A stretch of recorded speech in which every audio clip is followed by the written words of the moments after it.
मरियम और मौलाना फजलुर रहमान वो ये चाहते हैं कि इस गवर्नमेंट को गिरना चाहिए किसी भी तरीके से, कैसे भी हो, मजहब का नाम लेके कोई भी इशू बने और इमरान खान की ये गवर्नमेंट गिर जाए।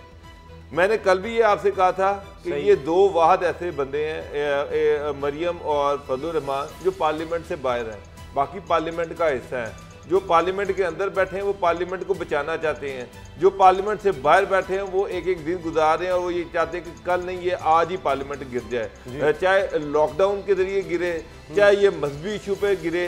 मजहब पे भी मरियम का वही मौकफ है जो मौलाना फजलुर रहमान का है। लॉकडाउन पे भी मरियम उसकी भी हामी है। मरियम ये चाहती है कि ये हुकूमत गिरनी चाहिए। ये क्योंकि जो मुझे चीज़ सामने आई है, मरियम के अंदर एक गिल्टी कॉन्शियस है। वो ये समझती हैं कि नवाज शरीफ अगर आज जेल में हैं, नवाज शरीफ की अगर गवर्नमेंट गई तो उसकी वाहद जिम्मेदार जो है वो मरियम नवाज है, कोई और नहीं है। बड़ी बात कह रहे हैं आप, ये उनको रियलाइजेशन हो गई है।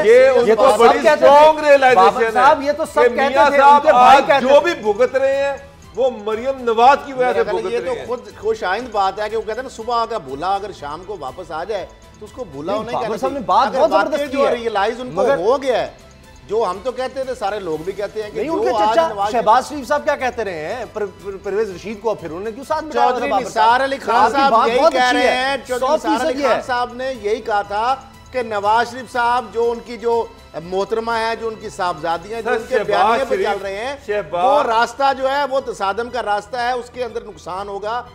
इसी वजह मरियम नवाज की जो पॉलिटिकल इंटरफेरेंस थी उसके पहले दिन से खिलाफ है। शहबाज शरीफ भी ये समझते हैं कि आज नवाज शरीफ और शरीफ फैमिली जो कुछ देख रही है, ये जो जेल और ये केसेस और ये सब कुछ, इसकी वाहद अगर कोई जिम्मेदार है तो वो मरियम नवाज है। ये हमजा शहबाज भी समझते हैं, ये नवाज शरीफ भी समझते हैं, और अब मरियम खुद गिल्टी कॉन्शियस है कि वाकई इन सारी चीज़ों की जिम्मेदारी उनके ऊपर आती है और उसको पे बैक करने के लिए वो ये कोशिश कर रही हैं कि इमरान खान जो है इसकी गवर्नमेंट गिर जाए। सब्सक्राइब करें और बेल दबाएं ताकि कोई खबर रह न जाए।